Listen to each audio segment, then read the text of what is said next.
নির্বাচন কমিশনের যখন বাছাই হয় তখন কিছু সমস্যা থাকে, এটা নতুন কোনো ব্যাপার না।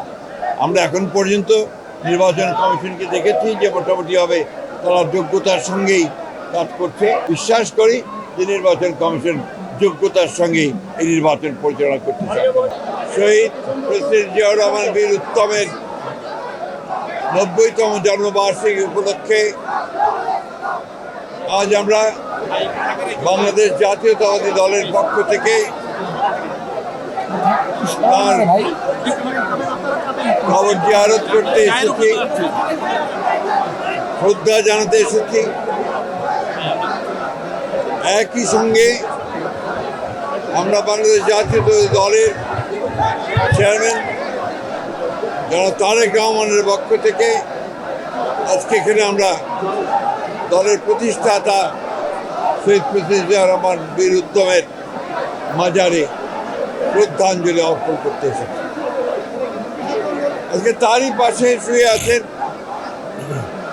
আমাদের আরেকজন ক্ষণজন্ম অপরাজেয় নেত্রী, মহিষী নেত্রী, যিনি তার সারাটা জীবন বাংলাদেশের গণতন্ত্র, স্বাধীনতা ও সার্বভৌমত্বের জন্য লড়াই করে তার জীবন উৎসর্গ করেছেন।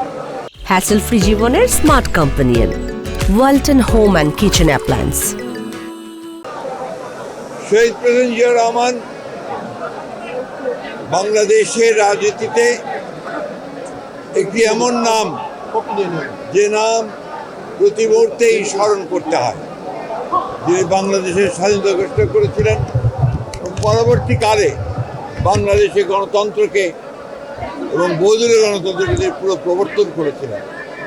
সংবাদপত্রের স্বাধীনতা নিশ্চিত করেছিলেন, বিচার বিভাগের স্বাধীনতাকে নিশ্চিত করেছিলেন এবং অর্থনীতিতে বটমলেস বাস্কেটে ভবিত হওয়া বাংলাদেশকে সমৃদ্ধির অর্থনীতিতে পরিচালনা করেছেন। শহীদ প্রেসিডেন্ট জিয়াউর রহমানকে সেই জন্যে আমরা বাংলাদেশের মানুষ প্রতি বছর স্মরণ করি। তার অনুসৃত যে পথ, সেই পথে আমরা সামনের দিকে এগিয়ে যাই। একটা উদার গণতান্ত্রিক বাংলাদেশ প্রতিষ্ঠা করবার লক্ষ্যে আমরা আরো দৃঢ়ভাবে শপথ গ্রহণ করি। এবং আজকে যখন ফেব্রুয়ারি মাসে 12 তারিখে নির্বাচন ঘোষিত হয়েছে, একটি ছাত্র গণতার অভ্যুত্থানের মধ্য দিয়ে যখন ফ্যাসিস্ট হাসিনা পালিয়ে গেছে, তখন আবার নতুন করে একটা ধ্বংসপ্রাপ্ত অর্থনীতির বাংলাদেশকে গড়ে তোলার জন্য, গণতন্ত্রকে প্রাতিষ্ঠানিক রূপ দেওয়ার জন্য আমরা আজকে এখানে শপথ নিয়েছি। এবং এই শপথের মধ্য দিয়ে বাংলাদেশ জাতীয়তাবাদী দল এবং সমস্ত অঙ্গ সংগঠন বাংলাদেশে শহীদ জিয়ার যে আদর্শ, সেই আদর্শকে এখানে বাস্তবায়িত করবে, এই শপথ আমরা আজকে এখানে নিয়েছি। এটা বরাবরই আপনার নির্বাচন কমিশনের যখন বাছাই হয় তখন কিছু সমস্যা থাকে, এটা নতুন কোনো ব্যাপার না।